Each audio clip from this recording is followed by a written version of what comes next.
오늘 우리에게 주신 하나님 말씀은 이사야 35장 1절부터 10절까지 말씀입니다.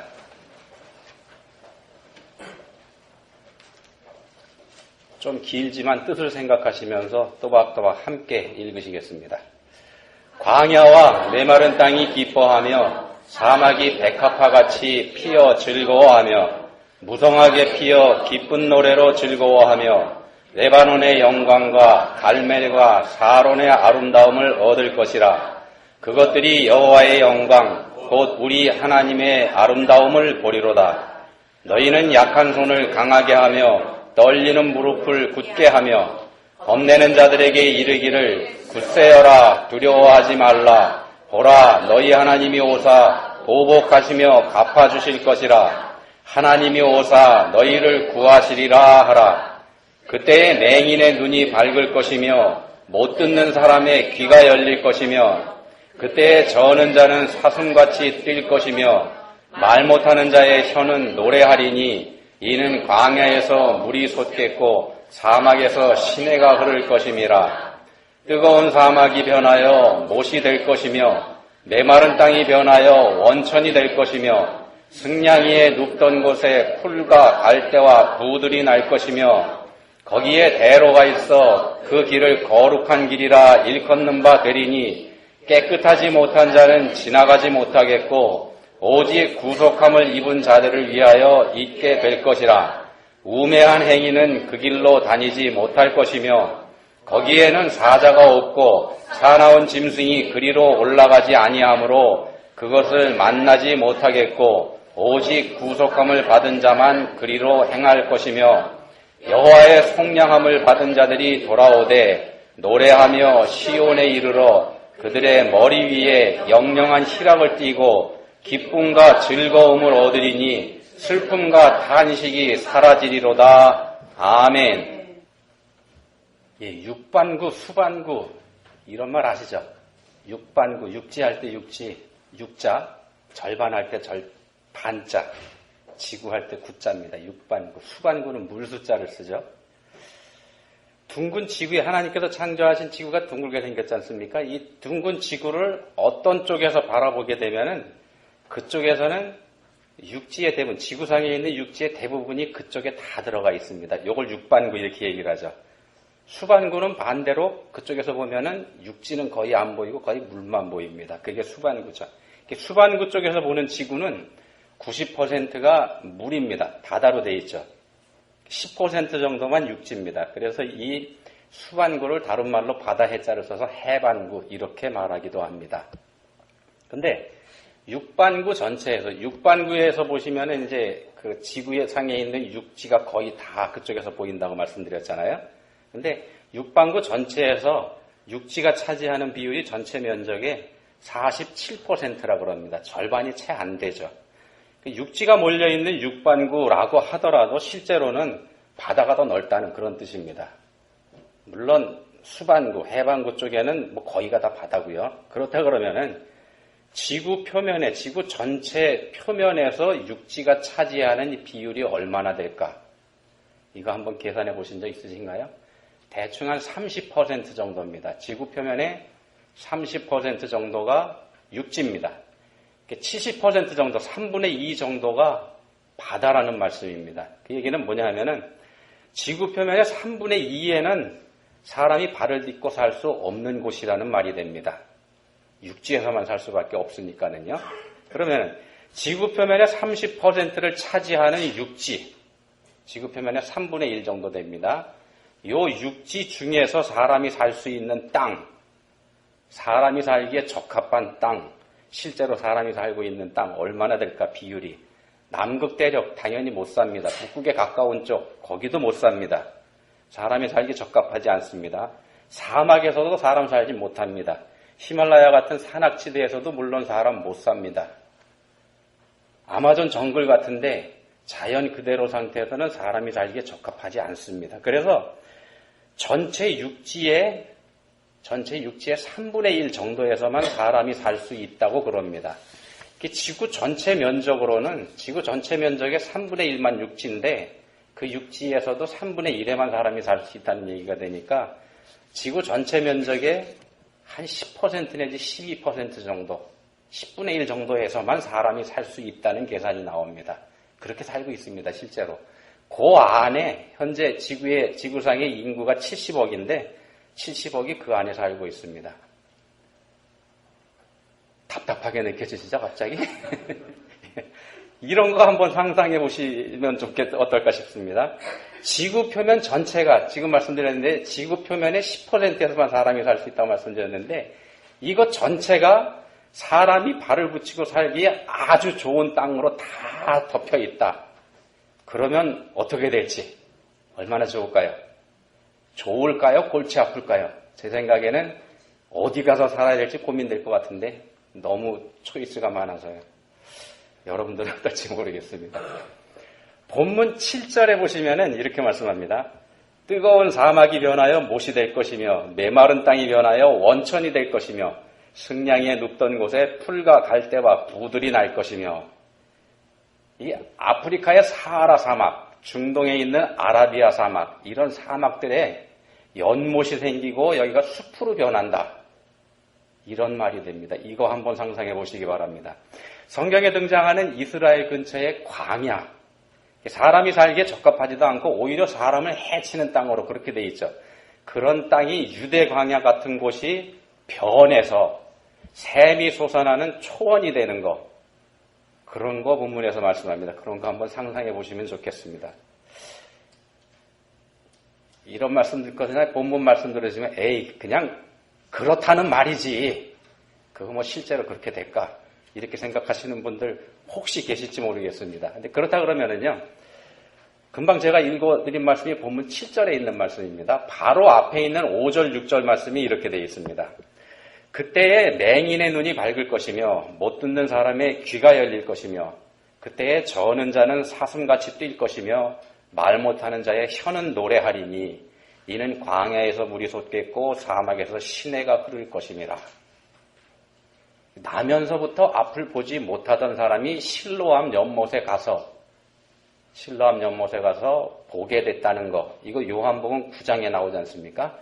예수님께서 태어나면서부터 앞을 보지 못하는 사람한테 침으로 진흙을 이겨서 눈에 바르고 실로암 못에 가서 씻으라 그랬죠.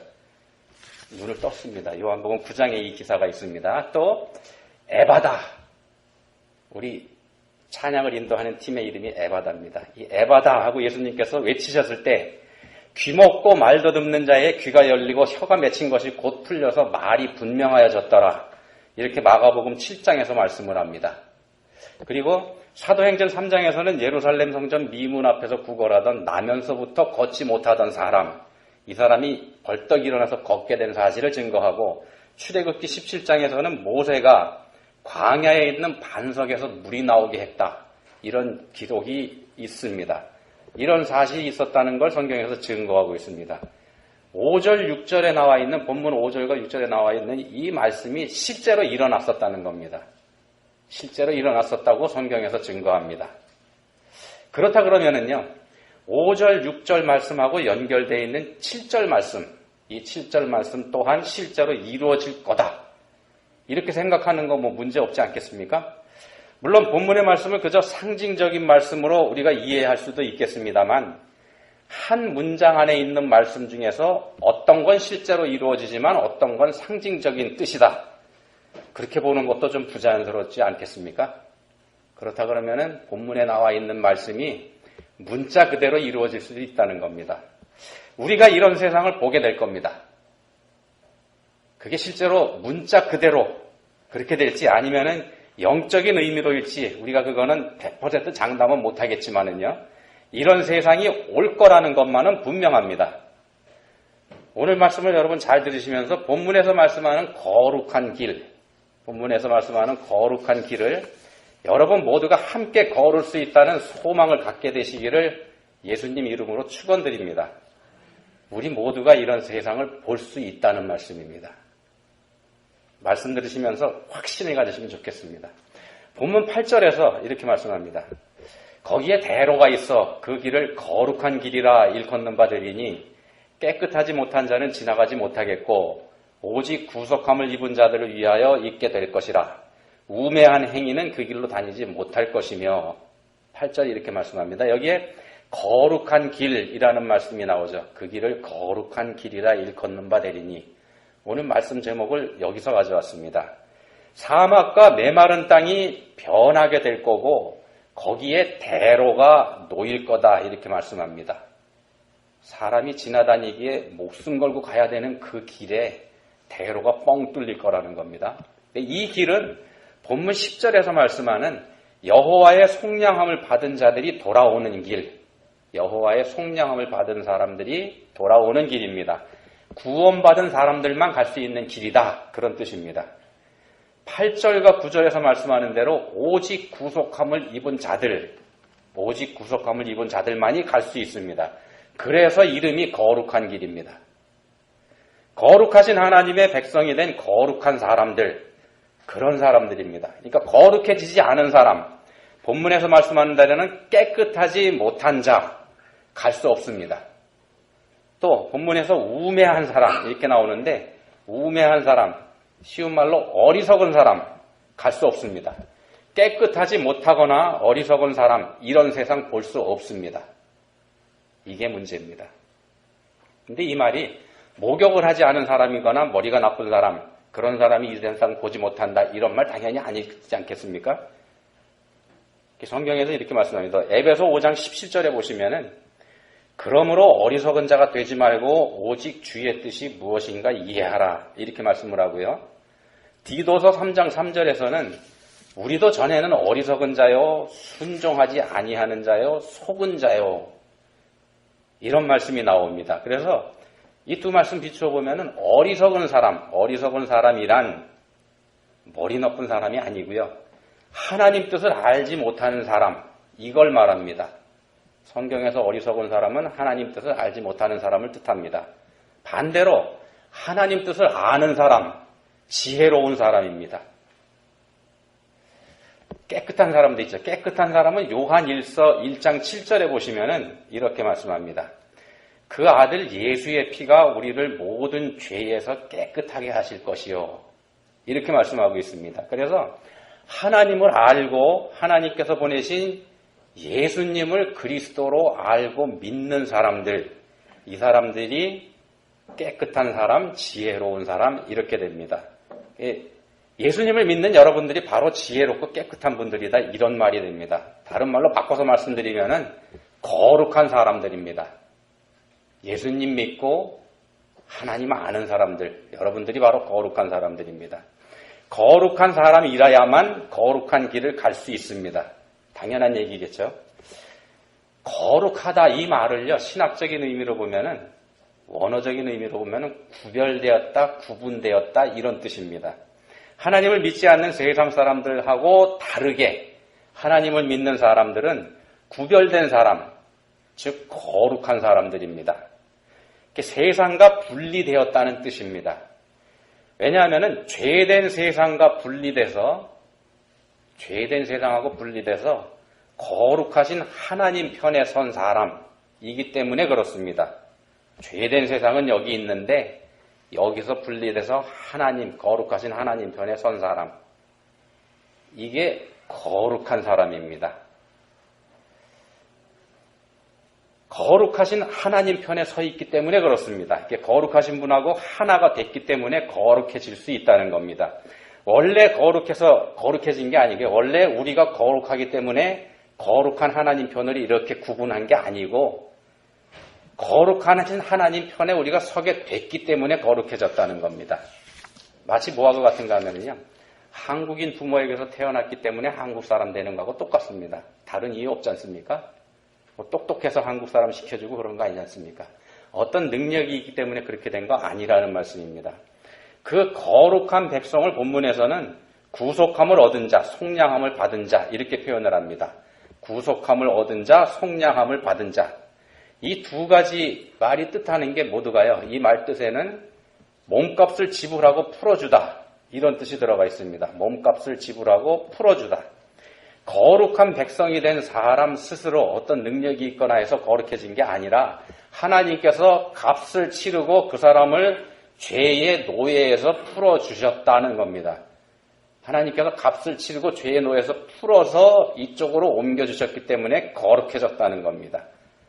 하나님께서 몸값을 대신 지불해 주셨습니다. 자신이 뭘 한 게 없습니다. 자기 자신이 팔려서 이미 종이 되어 있는 사람, 그 사람은 자기 자신이 뭘 만들어내더라도 그 주인 겁니다. 자기 거 아닙니다. 그렇기 때문에 자기 자신의 빚을 갚을 능력이 생길 수가 없습니다. 예수님께서 십자가에서 우리를 대신해서 죽어주신 거, 이걸 말씀드리는 겁니다. 우리 대신 생명을 내주신 예수님 때문에 우리가 거룩해졌다는 말씀입니다.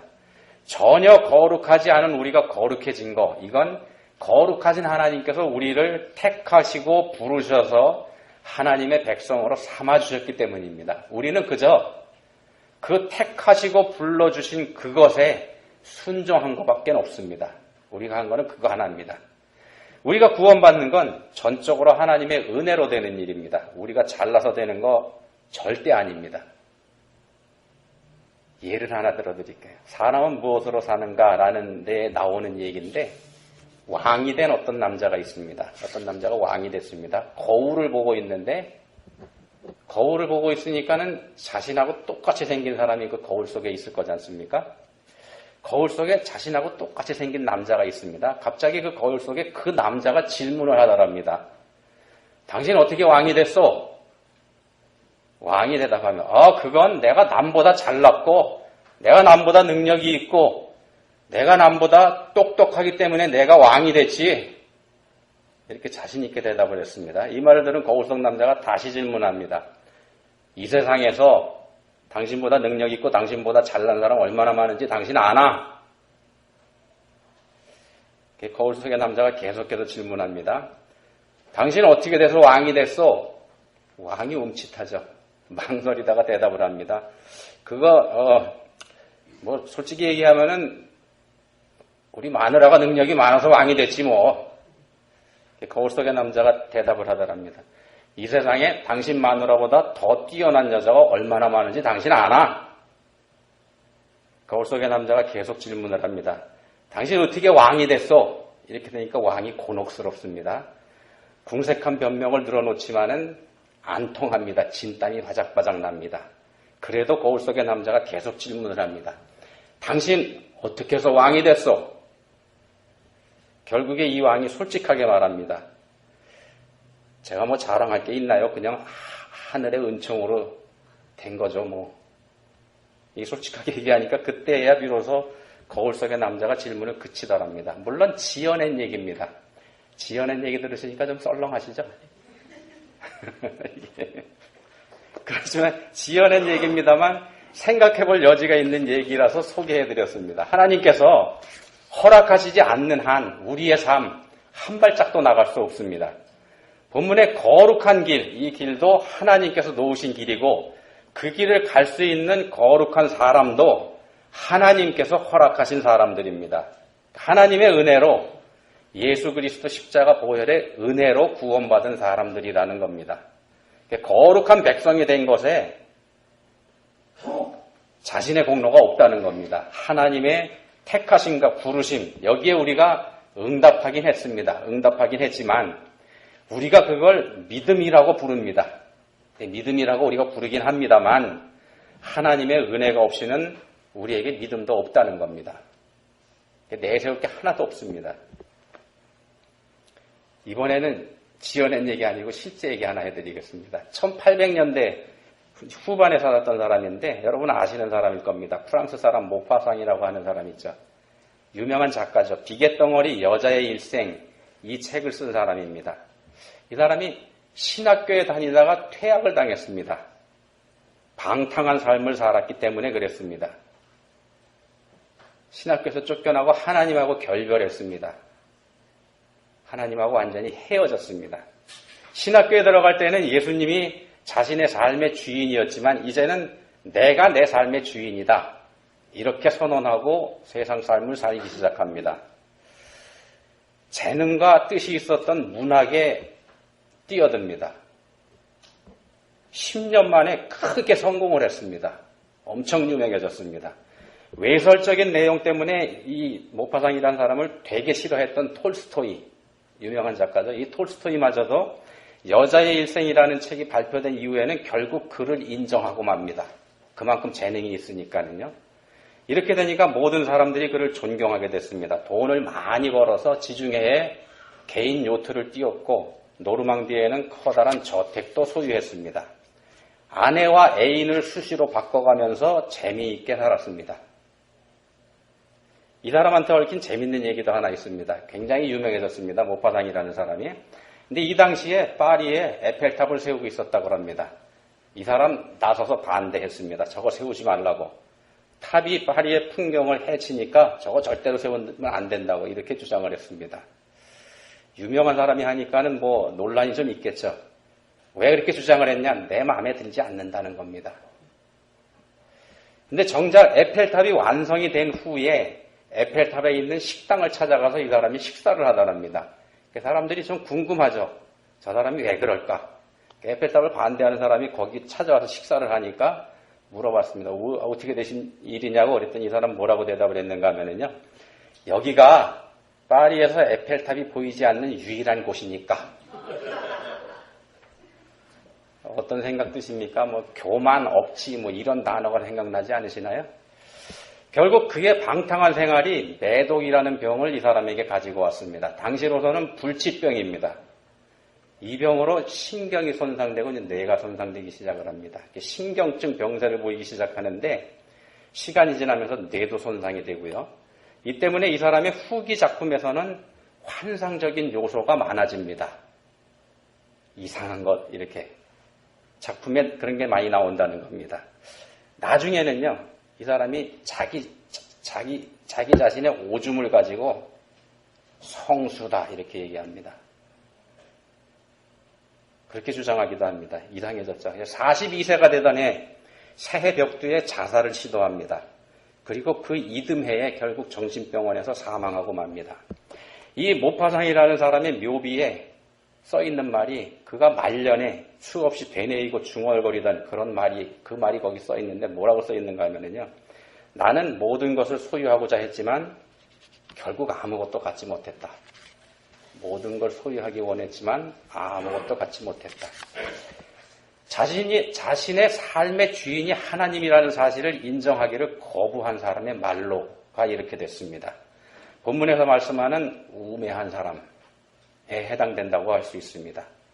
거룩한 길로 오라고 부르시는 하나님의 부르심을 끝내 거절한 사람의 결국이 이렇게 됩니다. 우리의 구원은 하나님의 은혜로 되는 거지만 그 하나님의 은혜를 인정하고 받아들일 건지 아니면 거부하고 자기 자신의 고집대로 살 건지 이거 자기 자신이 결정하지 않습니까? 이 결정에 따라서 이처럼 결과가 달라집니다. 오늘 본문 말씀에서는 예수님께서 다시 오실 때 세상이 달라질 걸 말씀합니다. 우리가 상상하지 못하는 그런 세상입니다.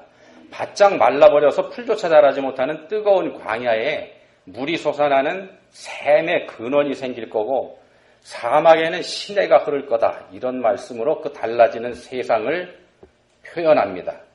그러니까 우리 머리로 잘 이해가 안 갑니다. 앞에서 말씀드린 것처럼 우리 눈으로 보는 이 세상이 이 문자 그대로 이런 변화를 일으킬 수도 있습니다. 그렇지만 그러나 무엇보다 더 중요한 건 우리의 삶과 우리의 영혼에서 이 같은 변화가 일어날 거라는 겁니다. 우리의 삶과 영혼에서 이처럼 우리가 상상하지도 못할 변화가 일어난다는 겁니다. 광야와 같이 바짝 마른 우리의 삶, 여유도 없고 평안함도 없는 삶, 광야에 내리쬐는 뜨거운 해처럼 삶의 고통이 끊이지 않는 삶, 그리고 삶 자체가 우리의 생명까지도 위협하는 그런 삶, 아무 소망이 없어서 차라리 죽는 게 더 낫겠다 이렇게 체면하는 삶. 어떤 면에서는요, 어쩌면 죽을 수 있는 것조차도 부러워해야 하는 죽을 수도 없는 난감한 삶. 이런 삶들이 우리에게 있습니다. 우리가 적어도 한두 번은 경험합니다. 그런 삶이 변하게 된다는 겁니다. 그런 저주받은 것 같았던 그런 삶이 생명의 근원으로 변합니다. 자신의 삶의 무게조차, 이런 무거운 자기 자신의 삶조차 감당하지 못하던 삶이 오히려 다른 사람들에게 생명의 소망을 주는 그런 삶으로 바뀔 거라는 겁니다. 믿으실 수 있겠습니까? 예, 우리 믿을 수 있습니다. 본문 말씀이 포함된 이사야서는 예수님께서 오시기 700년 전쯤에 기록된 그런 책입니다. 그런 말씀이 700년이 지나서 문자 그대로 예수님 통해서 이루어졌음을 우리가 봅니다. 아까 살펴본 것처럼요. 성경 말씀이 보여주는 놀라운 능력입니다. 성경이 하나님의 말씀이기 때문에 이런 일이 가능합니다. 성경에서 말씀하는 것들 중에 그냥 없어질 말씀 하나도 없습니다. 반드시 다 이루어질 겁니다. 예수님께서도 1.1획도 없어지지 않고 다 이루어질 거다 이렇게 말씀하셨습니다. 예수님께서 다시 오실 때 우리 삶이 완전히 달라진다는 겁니다. 완전히 달라집니다. 우리의 생명을 위협하던 것이 오히려 우리의 생명의 소망으로 변하게 됩니다. 우리를 힘들고 어렵게 하던 삶, 또 우리한테 고통만 주던 우리 삶의 모든 환경과 상황, 이런 나쁜 것들, 이런 것들이 변해서 우리에게 생명과 기쁨을 가져다 주게 될 거라는 겁니다. 어떻게?